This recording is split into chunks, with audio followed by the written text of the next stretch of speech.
on this computer. Hello, I am Chris Allen, and you are here with all of us at Mystic Chat. I want to take a second just to introduce myself again. Chris Allen. I am a published author. I'm an ordained minister with the Fellowship of Phoenix, and I would like to introduce my co-host. Aaron, introduce yourself. Hi, this is Frater Aaron. I am also a graduate of the Mystery School of the Fellowship of the Phoenix, where I serve as a mentor. I've been working out here in Houston, Texas now, and working with the coven called Circle of Crows, and I am a magician in an armchair. And today we have a special guest, Morgan. Would you like to introduce yourself? Hi, everyone. My name is Morgan. I am also a published author. I've got a couple books out there. Some of you might be familiar with them. Some of you might not. My main topic is Irish mythology and fairies. So that is pretty much, I think, what I'm here to talk about tonight, but I guess we'll find out together. We're here to actually talk about everything, every single detail of your life. So one of the things that our audience may or may not know is that you and I share the same publisher of Moon Books. However, part of the reasons I even signed up with them was because of you.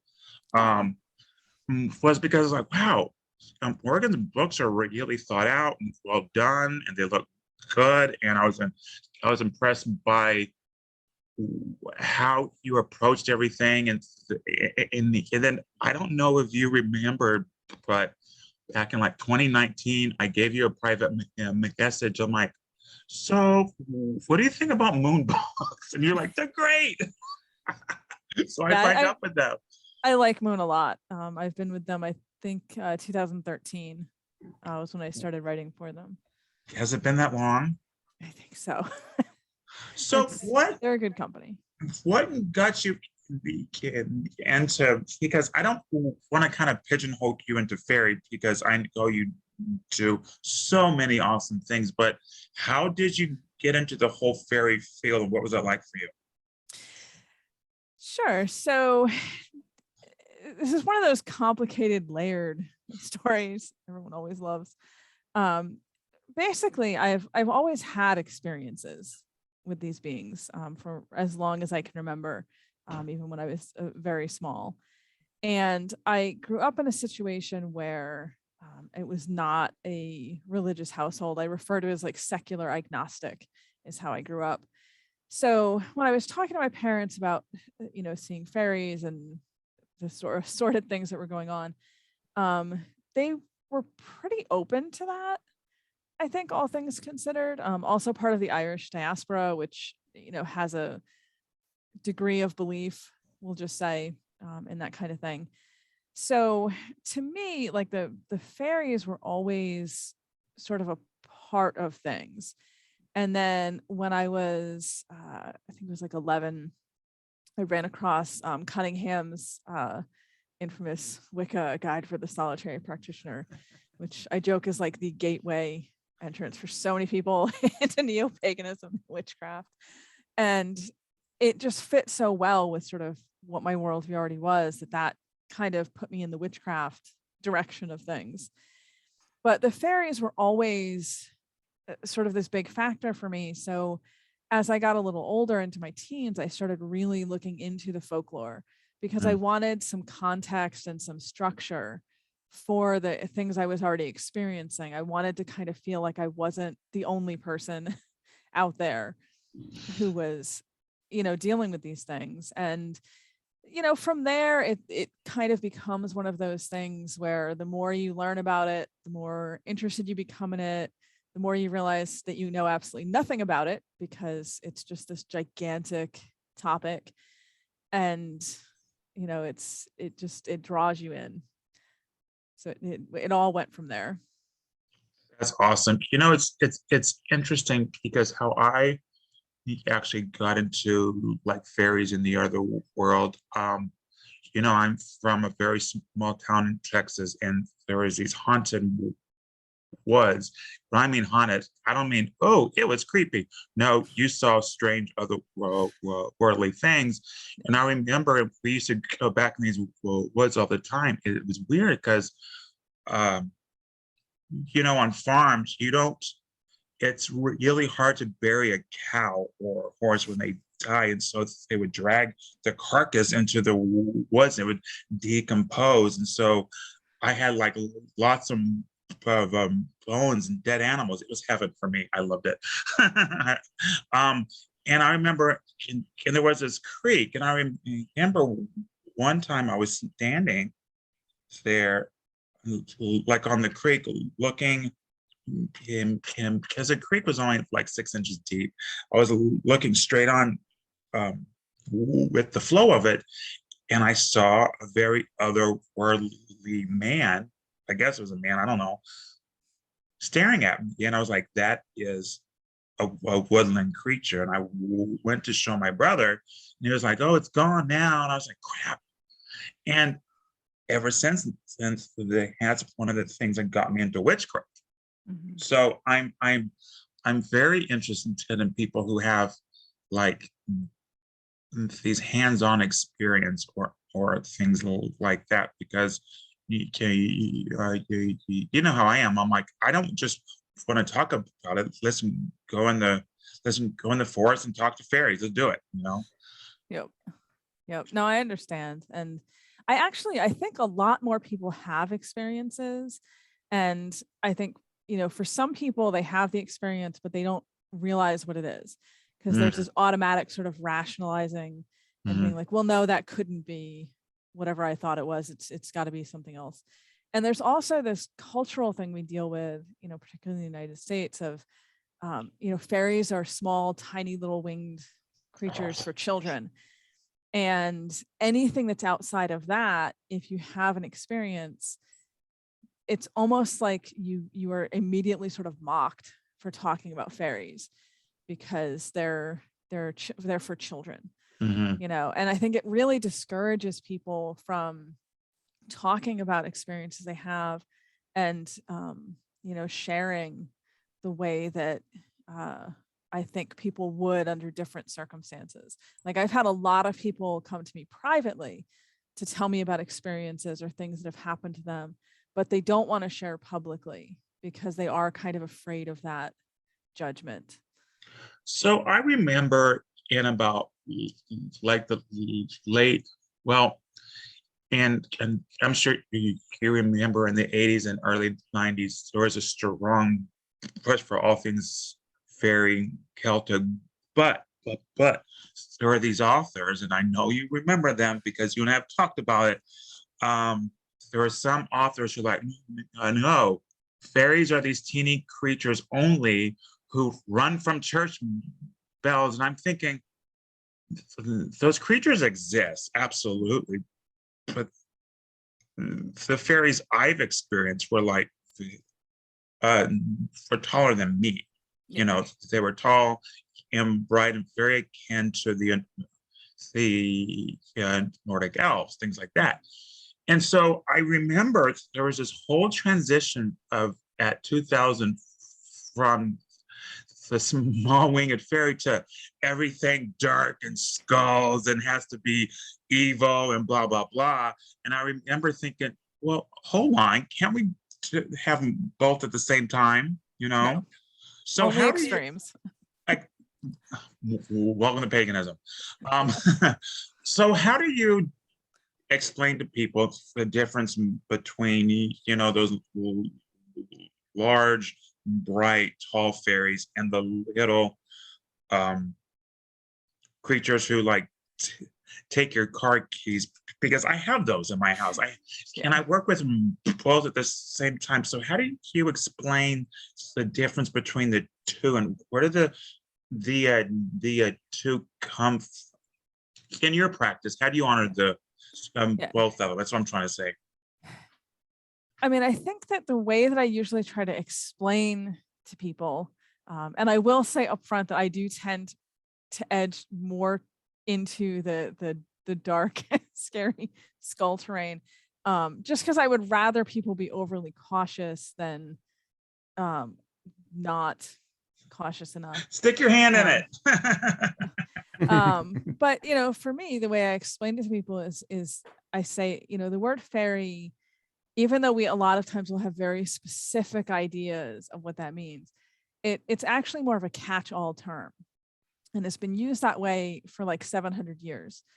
And if you kind of can wrap your head around the idea that the word itself is almost more like an adjective, it's a way to describe something that has the nature of the other world, Mm.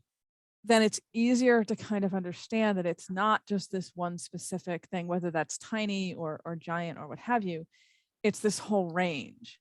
Mm. Like when I talk to people, a lot of people are really surprised that there's fairy animals. And then not in the sense of like fairies have pets, although we could get into that too, but in the sense of like there are animals that are from the other world that come into the human world that look like an animal, but think like we would expect a human to. So we have, fairy hounds and fairy cats and fairy horses and all these sorts of things, but they're profoundly not the human world equivalent. There's something very different, because people just get this idea that a fairy is this one very specific kind of thing, and it's a huge range. It encompasses a lot of different things, and the little tiny ones, the human looking ones, the bigger than human looking ones, dogs, cats, horses, cows. I mean, there's a lot going on. It's interesting too because Aaron and I follow a traditional witchcraft tradition, and I've noticed in some of the old like witch and trial transcripts, instead of saying fairy hound, they'll say hellhound, and to me it's the same thing. What do you think about that? Is there a difference? So there's a really good book. I love books, by the way, so I'm That's gonna be shocking. referencing. I know, it's very surprising. By a woman called Emma Wilby. It's called Cunning Folk and Familiar Spirits. And there's another one as well, I believe by Owen Davies, but I'm not going to remember the title of that offhand. But they're both kind of looking at magic and witchcraft, specifically in England and to a lesser degree Scotland. And they both sort of discuss the fact that whether something was going to be called a fairy or called a demon, whether it was going to be the fairy queen or the devil, was a lot of times going to come down to who was recording the story. So people would get arrested for practicing witchcraft, and they would be accused of consorting with the devil and having demon familiars and all that sort of stereotypical stuff that we imagine. And in the transcripts, the trial records, they would actually talk, the person would talk about having a fairy familiar, having a person, a fairy who was their sort of go-between with them and the world of fairy, being dedicated to the queen of the fairies or the queen of the elves. It's this very different perception of what the people who were accused might have thought they were doing or might have said they were doing, and what the people doing the accusing thought they were doing or said that they were doing. So I do think in a lot of cases we have to really look carefully at sort of who is saying the thing, whether it's a hellhound or whether it's a fairy hound, might just come down to who's describing it. And we actually see that a lot in other places too, with just how someone would be labeled, whether they would be a cunning man or a witch or Fairy anything doctor. else. Yep. Would depend sometimes on who was talking about them and how much they liked them. There's a very famous woman in Ireland who was named Biddy Early, and was what we would in English refer to as like a fairy doctor. Ben Fossa is the Irish. But in all the accounts, there's a lot of written material about her. Some people call her a wise woman. Some people call her, a fairy doctor. Some people call her a witch, and they mean it not in, the positive way that we would mean it today. But a lot of it had to do with the person who was talking and whether they thought she was a helpful person, and hence a wise woman, or whether they thought she was kind of dangerous and dealing with demons, and then then she'd be called a witch. So a lot of this really depends on who, as with anything in history, depends on who's writing the stuff down. Right. In Celtic fairy history, did it matter? Did that distinction depend also on whether the practitioner was seen as Christian or not? To a degree. What we mostly find across the records is this weird sort of split with, like, if you were Protestant, you'd be more likely to be considered a witch and run into problems because of it. Whereas the Catholics in general were a little more accepting of, wise women, and the idea that some magic could be sort of beneficial. I will say though, when we look at a lot of these records, because this is another thing that confuses people, we have this idea that when we talk about like the witches that were in Scotland or Ireland, that they would have been like fairly clearly pagan witches. They were definitely working with fairies, so that's the thing. But a lot of them were pretty overtly Christian. They would use Christian prayers. They would go to church. The priest didn't always necessarily like them. Biddy Early, for example, and her parish priest were not on the greatest of terms, according to the written records. But there's this sort of idea that that context kind of matters in all of this. Yeah. So when you were developing your own style of fairy witchcraft, or your own practice, was there a task of like de-Christianizing some of the practices you were finding out about, or was it not really that necessary? Both. Yeah. Both of those things are true.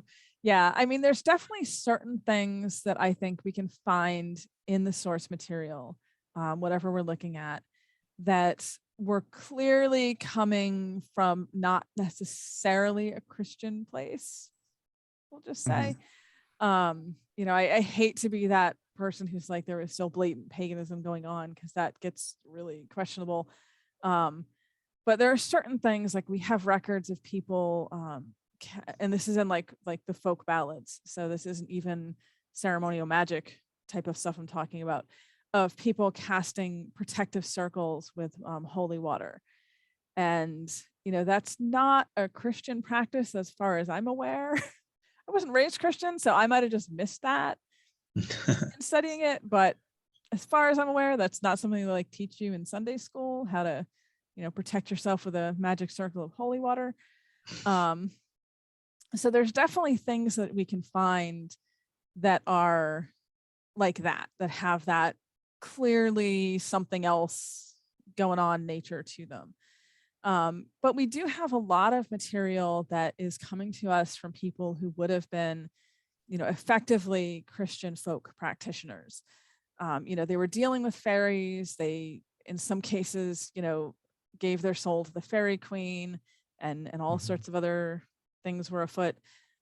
But they still would have, considered themselves to be Christian.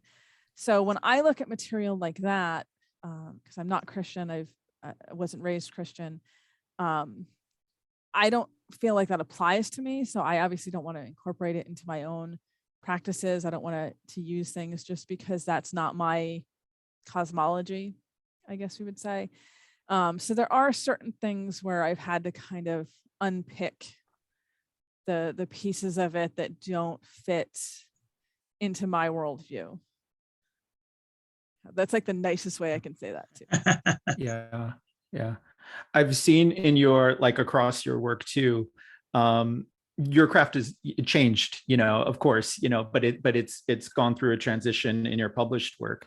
Do you want to talk about that? Yeah, I'm okay. Actually really thrilled you even noticed. Okay. That's awesome. And I have specific questions too, but yeah, I'd love for you to just tackle that however. Yeah. When I wrote the first fairy witchcraft book, which was back in like 2013, 2014, I was definitely in a much more what I would call neo-pagan kind of space. That was sort of where I was coming from. I'd been into neo-pagan witchcraft, as I said, since I was like 11. So, that's just sort of that comfortable framework. And I also felt when I wrote the book that I wanted it to be something that would connect to and reach people that were also in that place, that were familiar and kind of comfortable with that sort of neo-pagan witchcraft that's pretty popular out there. And at the time, that was pretty close to what I was doing. The circle casting is a little different, but it's there. Invoking deities, they're not maybe the traditional, god and goddess, or god and god, or goddess and goddess concept, but this idea of liminal gods of the world of fairy, those were all sort of things that were still kind of looking at that neo-pagan witchcraft, 8 holidays, all that fun stuff. And definitely over the last 10 years, I think I've moved into more of an early modern witchcraft kind of headspace. I really don't do circle casting much at all anymore. And when I do, it's very simplified. It really is just that circle of water, and usually counterclockwise. Mm-hmm. I think in the first book, I talk about going clockwise. So that was a big change in my approach to things. But, it's like anything else. The more you practice, the more you do it, and the more you research and learn about it, and the more you actively engage with these spirits, the more it changes your understanding of things. Speaking of that, in my tradition, it's a very like shamanistic, ecstatic, like go into a trance, and I tell my students in my circle, like, I will only teach you how to open the door. You have to go and talk to the fairy beings or the ancestors or the gods or whoever. How do you learn from them? Like, do you go and do a shamanic journey? Do you do a meditation? Or is it more like, when people say inspirational, I kind of hate that because it has a misnomer, because some of how the spirits, they speak to us, is that aha moment. Sometimes it's that. So how in your evolution of your practice, how have you communicated and learned from the fairy world? So I think it's sort of weaving together a couple of the different things you just said. I certainly have moments where I'm reading something or researching something, and it's like that light bulb goes off, and I'm like, oh, that makes so much sense. I should do that. And then I kind of experiment with it, and see if it works or if it doesn't work. I do put a lot of emphasis personally on dreams. Dreams before, and this is going to be ironic coming from me because I do have a psych degree, but dreams before psychology came along were always kind of considered to be real in some sense. They were thought to have an objective reality outside of just the person's mind. And then psychology came along and messed that all up. So, but I always have kind of looked at it the way it used to be before, where when you have a dream, it's not always just your head talking to yourself. You can travel out, you can visit places, spirits can visit you, you can receive communication.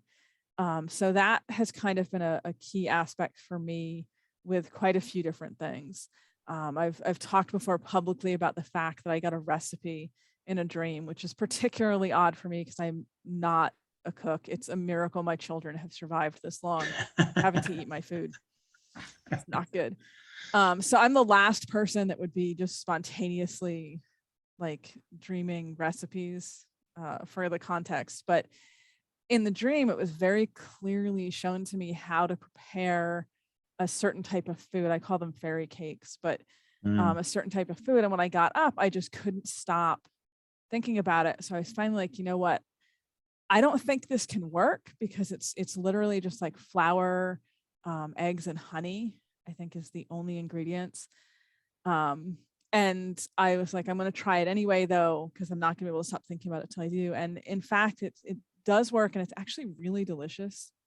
So yeah, dreams have their own power and reality. And of course, I also do a form of what would be called like journey work, I think is the term. It's meditation, but you send your spirit out. Yeah, Crossing the absolutely. hedge is another term for it. Yeah. And I do, see and communicate with these spirits in the waking world. I don't know what the actual correct term for that would be.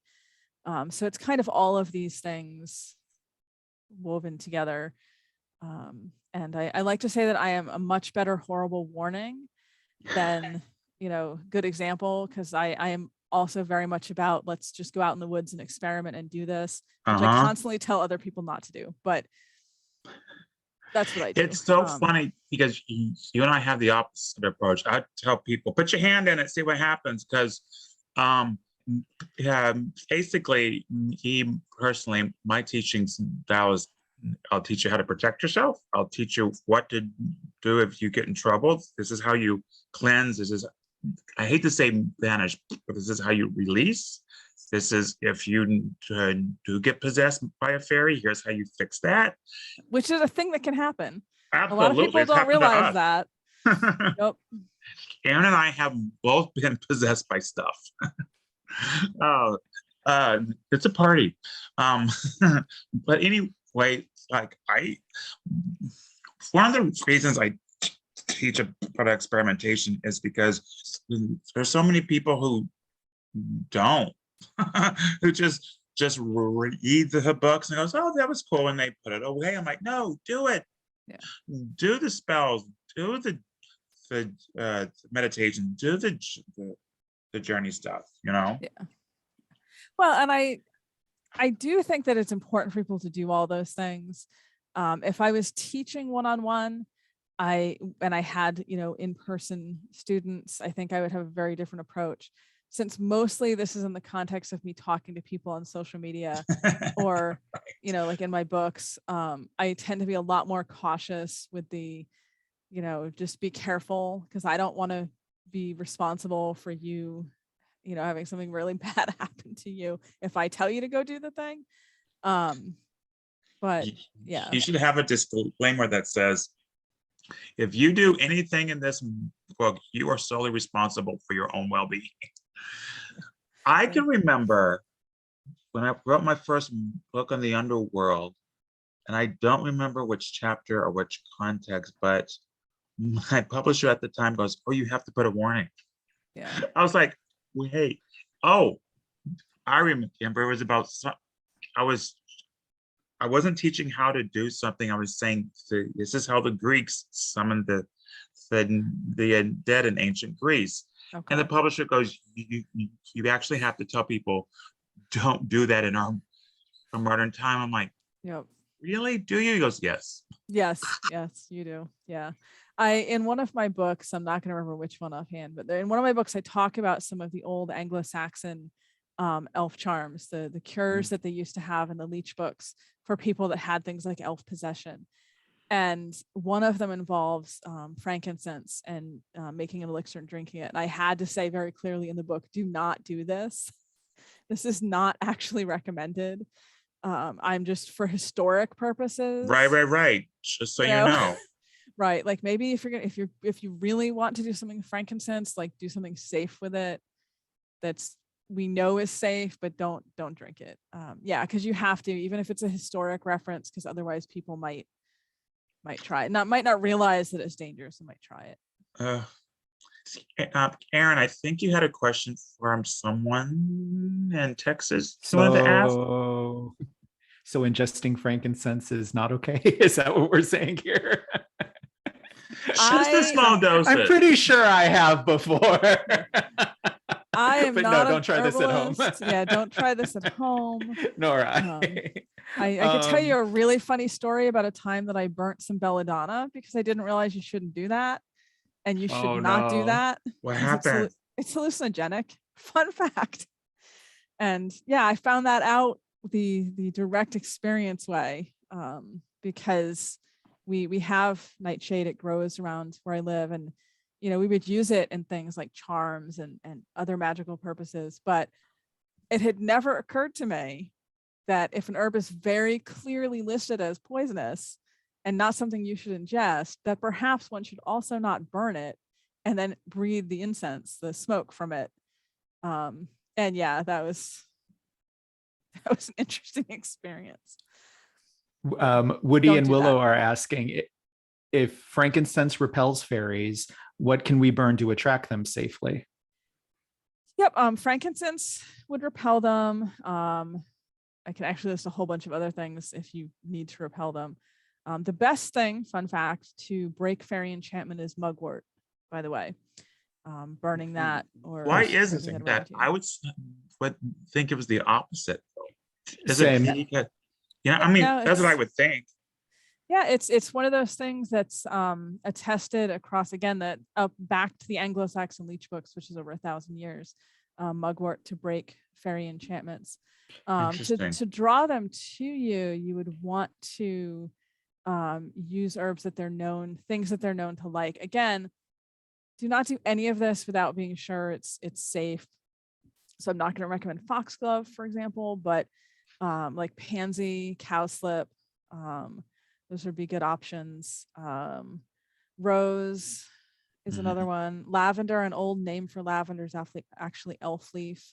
So I did not that's- know that. It's so funny. I'm a massage therapist, so I use lavender and everything. And strangely, I think I'm one of the few witches who actually enjoy it. I like lavender a lot. It's interesting. It's grown on me. I like it more now than I used to. Folger's Shakespeare Library recently, they have an online blog, and they recently shared a website for a pansy syrup inspired by the love flower in Midsummer Night's Dream. Ooh. So yeah, I just thought of that when you mentioned pansy. That's cool. So I did have a previously submitted question or situation of someone seeking help.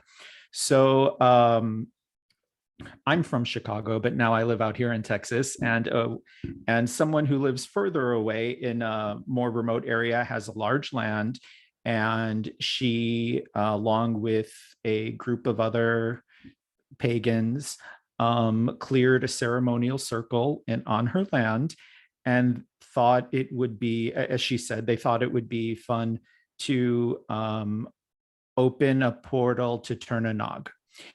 And this was about 5 years ago. And ever since then, the land has had consistent bad luck, been getting like drier and drier, and trees are dying, things like that, along with other bad luck for her house and household. So now she thinks that was maybe like an ill thing to do, and seeking advice on if that is so, and what should she do? I mean, some of what she should do is going to depend on exactly what she said when she did the thing. Okay. Because fairies in general, and this is sort of across the Western European spectrum of fairies, tend to be very contractual minded sort of beings. They don't approach things the way humans do. And if you as a human were to say something like, I give you this location, let this be a gateway between, whatever and whatever. I'm not actually going to say it because I'm not going to get myself in trouble while I do this. But yeah, if it's very open-ended like that, it can be really difficult to take it back, so to speak, because you're not giving a time limit. You're not clarifying what they're supposed to be doing with it or not doing with it. You don't have any like safety built in. And what you usually end up having to do is try to renegotiate. And it's hard in a case like that where the person potentially has just given a blanket invitation, for this particular spot. to be a gateway between places, to find something else that they would want more than that, to kind of pull it back. My best suggestion, honestly, would be to really look at what was initially said, if they can remember, and look at whether the way that it was phrased, there's a way to kind of find a loophole, I guess you would say. Like if, for example, the person was to say something like, I welcome you, you know, as friends, and let this be a portal between us to spread joy and happiness, or whatever. Again, I don't know what was actually said, and there's a lot of options here. Of course. Then in that case, the person could go back and say, this is not meeting the terms. This is spreading, you know, the opposite of what was meant to be invoked here. So I am now closing this space and returning it to the way it was previously. And you'd have the authority to do that if that's how you had phrased the original.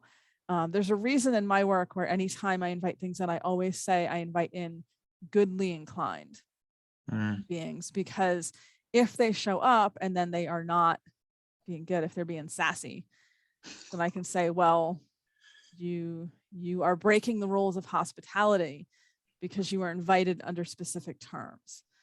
Does that make sense? Of course. Thank you. Yeah, the absolute worst case, and I only recommend this with like dire circumstances, would be iron. You can use iron to close things like that. Does not tend to go over well with those beings. So that is sort of a last ditch. If nothing else is working and it really has to be done kind of thing. Yeah, going back to what you said, just like with any contract, if it was a business contract, it's a conversation. Don't use the iron until the conversation goes south, and then he's like, okay. And then what I would do if they're still causing havoc, I might say, hey, before, I don't want to use the iron, however, and let's figure this out, like, you know. There's a question here in the chat. It says, what are the preferred offerings to win the favor of fairies? Sure. They seem to really like dairy. So any dairy products, milk, butter, cream. I've talked before with people who are vegan, and that's not an option for any of them. They also like music, singing, poetry. Just be clear that you are doing it as an offering to them, as a gift to them. Other things that are kind of traditional, bread, and that would be it doesn't have to be yeasted bread. It can really be anything. I usually recommend, when it comes to offerings, to offer things that are fresh and full of life. So fruit, vegetables are good as long as they're fresh. You will see people talking about like giving them candy, giving them stuff like that. I usually suggest not giving anything that's sugary or synthetic, because we have a lot of material across the folk belief that says what they actually take from food items is not the food itself, but like the essence of it, the soul of it. And they want things that are fresh and alive and have a lot of that energy. So, you know, things that are very processed and chemical and like far from nature are not going to have any of that. So I personally don't suggest that sort of stuff. But yeah, all of that for food, and then music, poetry. They really tend to like creative people, artistic people. So anything along those lines, they tend to appreciate. But those would be my main suggestions. Another question in the chat. How important is it to use the Irish language, or at least some Irish words, if you know them when communicating with the good folk? So that's a good question. If the ones that you're dealing with, are specifically Irish, then you certainly can. It would be a polite thing to do. The same thing, like if you're dealing with the Scottish fairies or elves, you could use Scottish Gaelic, you could use Scots, Welsh, and with the Welsh beings, that sort of thing. Just consider it like a polite thing if you're dealing with ones that are specifically associated with another language. I will say too, sometimes it can be like a matter of self-defense to a degree. If you end up with a strong connection to these beings that are not naturally English speaking. I mean, I guess all fairies theoretically have their own language that's not any kind of human language, so there's that. But are coming from a culture that English would be a second language. I've had experiences. I have some modern Irish and I have more older Irish, but I've had experiences again with dreams and different types of communications where I get things in Irish that is way above my skill level. And that gets really festive to try to, figure out. Yeah.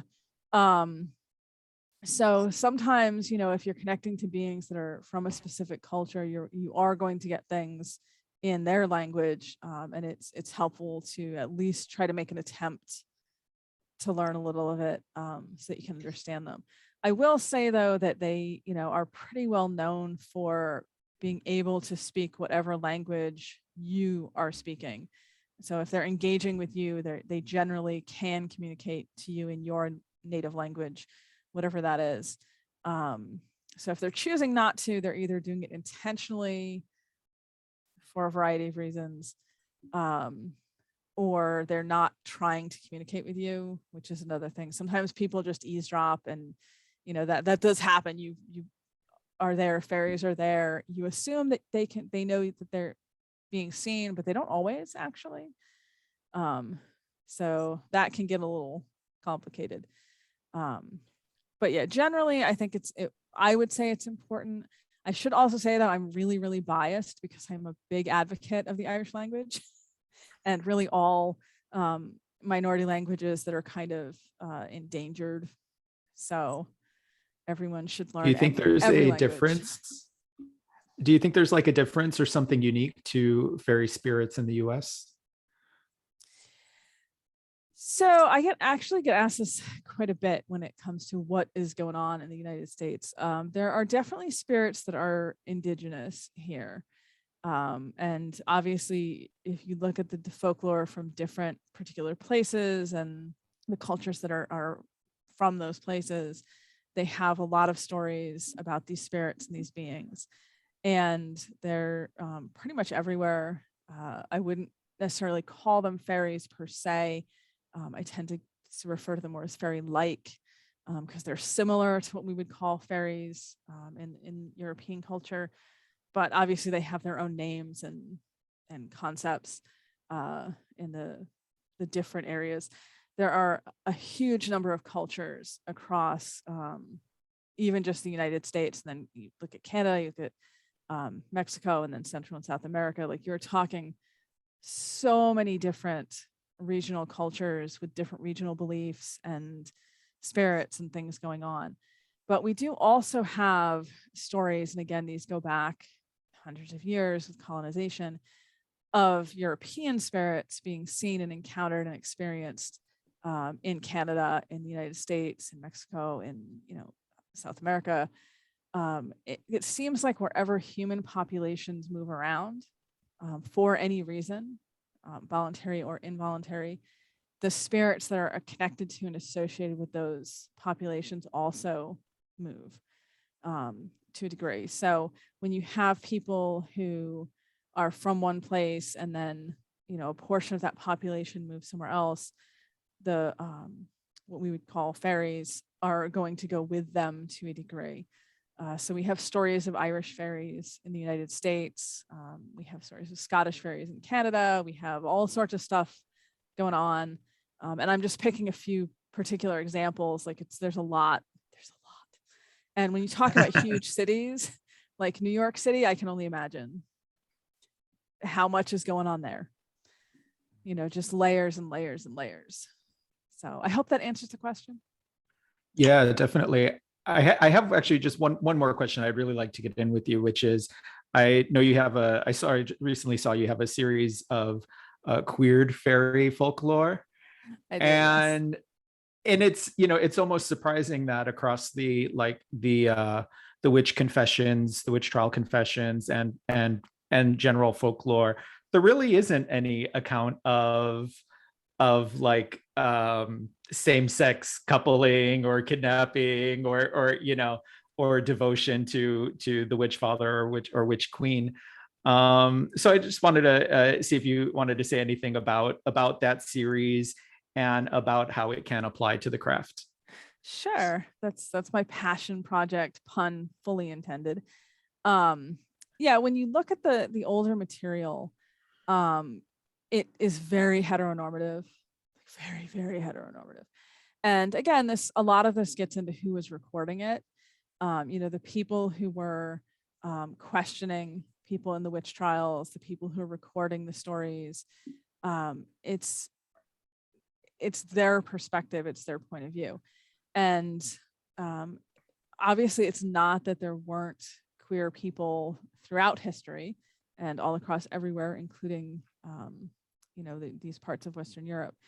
It's just that those voices don't seem to have made it to a state where they were preserved for us. When we look at the actual beliefs around fairies and sexuality and gender, things get very interesting. And this is something I've actually written quite a bit about. I've presented about it for the Folklore Society. There's a lot going on with how the gender of fairies is perceived, the sexuality of fairies is perceived. And I think that kind of inspired me to look back and say, well, if we're looking at these ballads, these famous ballads and stories, what if we tell them without that heteronormative lens in the way? My own bias is showing through really, really heavy right now. What if we look at the story of Tam Lin, but when the girl, goes to the well in the wood, it's a fairy night, but it's a woman. And then the romance is built around that instead of what we find in the popular, ballad version. What if we look at Thomas the Rhymer, and when Thomas sees the fairy monarch, approaching while he's sitting under the tree, it's a fairy king instead of a fairy queen.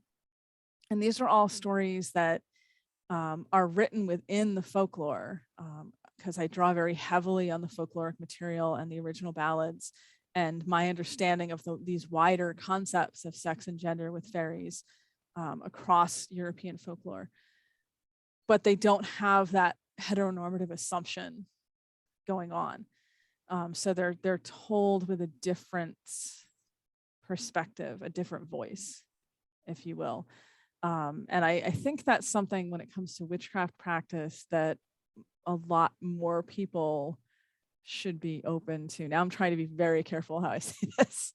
No, just say it. Don't be careful. Do that. I want to hear this. Yeah, I obviously I'm super biased because I'm coming at this from a very hardcore queer perspective, but I am always shocked when I run across witches and people in witchcraft more generally who are very exclusionary of people who are not that heteronormative mainstream. Because to me, witchcraft has always been transgressive. Witchcraft has always been about people who were outsiders, people who were not socially acceptable, people who were, socially deviant would have been the understanding, at the time. And that's always going to be the sort of people who would find witchcraft empowering and necessary and connect to those spirits and have that liminal nature going on anyway. So the idea of modern witches who are like, well, I don't approve of the gay people, or, you can't be trans, it's just ridiculous to me, quite frankly. it's that is who would have been the most drawn to witchcraft and the most likely to be witches historically and into modern times. So I think we should queer everything up, quite frankly. I love this so much, and I knew that you had this project, but hearing you talk about it, I want to read every single thing, and I love it. It's interesting because I've had this conversation with my own circle, because my own circle is gay men and women, and that's it. And we had who I thought we had a straight person, and they were actually bisexual.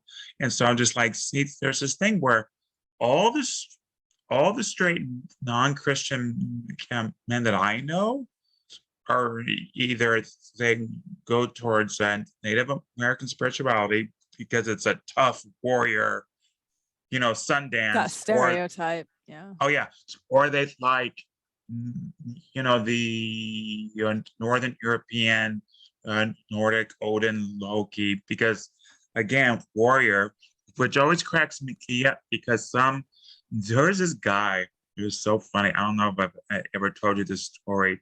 There was a local heathen group, and he was just like, oh, so who is your god and goddess? And I said, Hela and Freyr. Hello, death and sex. And he was just like, oh, okay, well, you can't tell people you honor Hela because that goes against the honor. And I'm like, actually, if you read the lore, it actually doesn't, but okay. And Yeah. then he emails me, he goes, I'm gonna have to resend the offer for you to come to one of our rituals because I found out that you do magic. He goes, Yeah. he was like, you know, only the assigned people can read the runes. I'm like, that is the biggest crock of shit I've ever heard in my life. So I was just like, and I realized, well, I realized a long time ago, people bring their biases from Christianity and to paganism. And it's kind of like, you know, the people who come to paganism who try to find the one truth. Mhm. And there is no such thing. There is no such thing. It's bizarro. So I want to read all your queer stuff. I mean, I knew you had it, but I didn't realize it was all this. So I'm so excited you talked about it. Yeah, I have three. They're short stories. Queering Fairy is the name of the series. The first one is female, Tam Lin. The second one's a male, Thomas the Rhymer, and the third one, the main character is trans. I love it. So yeah, and I'm planning to do more in the series. It's just I've got a lot going on, kind of all the time. So before we go, what are you doing right now? Like, what's your focus right now and stuff? Focus. That is such an interesting choice of Okay, words. what are 5 things you're doing? Okay. I just finished up Pagan Portals Freya.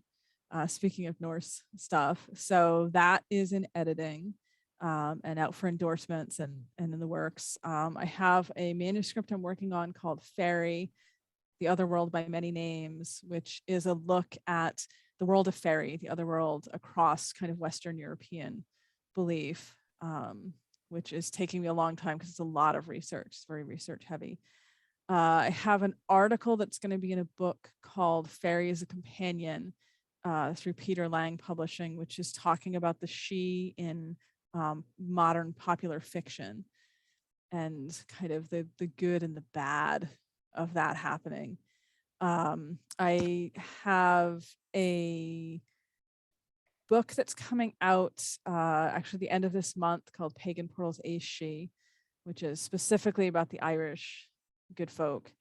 And then I do actually have, speaking of queering fiction, a book called Into Shadow, which is high fantasy, but it's there's a lot of queerness going on all over the place in that one. Love it. Love it. So, There's one more question, and let me see, it's kind of long if I can read it. For those learning or improving their Irish, do you have any source recommendations? Also, are there any original Irish writings or pieces of Irish mythology which remain to be retranslated by yourself and or others interested in helping in this front? Okay, so for Irish language resources, Duolingo, a lot of people like hate on Duolingo, but it is very good for vocabulary, learning vocabulary. Rosetta Stone has a good Irish program. It is expensive. Unfortunately, most of the better Irish resources are not going to be free. There's another one called on Future Learn, which is actually an online course out of Dublin, when you can do different levels of Irish through there. It's a very good course. So those are good resources for learning Irish. There are definitely a lot of original writings that have not been translated into English, relating to Irish mythology and other things. I, of course, am an amateur translator. I do not have a degree in Old and Middle Irish, as much as I would love to have one. So I do it more for the love of the translating. I have many that I still need to get to work on. I am trying to do a few that have not been done in English previously, because I know there are some out there that people have been looking for that you just can't find in English because they haven't been done yet. It's just a matter of having access to the original Irish language material. I will say though, and I don't think this was meant in the question, but just to be totally clear to everyone listening, there is a big difference between modern Irish and Old and Middle Irish. They're basically two different languages. So if you wanted to translate the older myths or read them for yourself, which I always encourage people to do, modern Irish will not help you with that. You have to learn Old and Middle Irish, which is a whole other thing. That's awesome. That's awesome. It's also great advice for people who want to do things like that. Are there any, before we go, were there any parting words or comments that you may have for the audience? I had a lot of fun tonight. This was, I think, a really good conversation, and I loved that we talked about a lot of things that I don't think I've actually ever talked about in another conversation. So that was really fun. Yeah. I will We're say in better. this group, we are not afraid to ask the questions at all. Yeah, no, I like it. Definitely went off-roading there, and I appreciate that, because it's, like I said, I don't think anyone has ever commented before on the fact that my approach to fairy witchcraft has changed over the years, which it has. It's very different now, and we didn't even get into my whole Pleiades holiday nonsense thing. I know.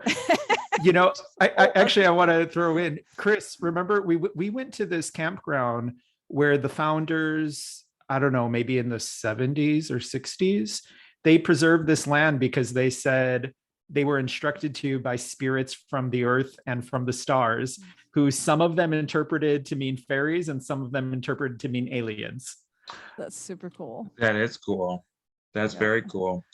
I think Lothlorien is something similar. Do you remember Lothlorien? That's where that's Yeah. it. That's Lothlorien, I think, in Indiana. Have you ever Cool. been? Morgan, where are you? Where do you live? I'm on the East Coast. Okay, so in Connecticut. Indiana, there's a forest preserve, and it's called Lothlorien.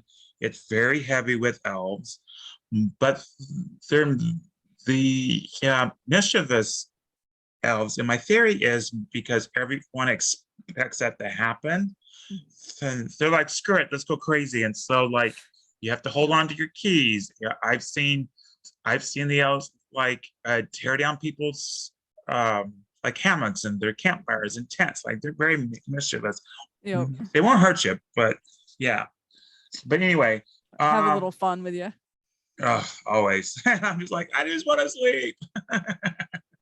Here's some milk. Aaron, any parting words for you? No, I can't believe how fast this went. I know. But yeah, I I was could do just really 2 happy hours to with her. hear all of this. Yeah. And I will say, Morgan is one of those authors who I really relate to because our work is different, but is congruent. It works well together. So I want to say thank you so much for joining our show today, Morgan. I follow like your stuff, your pages. Yeah, I just love everything about you. And to our audience, Thank you. thank you for joining us. Thank you for being here. And if you like the show, we're going to post it on YouTube and podcast. And you can also go to my Facebook page, Chris Allen, author. Wait, what is it? Author, teacher, healer, and it's on there too. And Morgan, how can people find you? Sadly, I'm everywhere on social media. Sadly. I'm sad. It is sad at this point. It's all under my name, so it's just Morgan Daimler. Yeah. Facebook, Twitter, Instagram, all the usual suspects. I do have a Tumblr, which is not under my real name, and if you can find that one, you get like a gold star. Because that's where I go to be snarky. But yeah, I'm pretty easy to find in general on social media. Cool. All right. Well, thank you for coming, and I appreciate you all, and we will see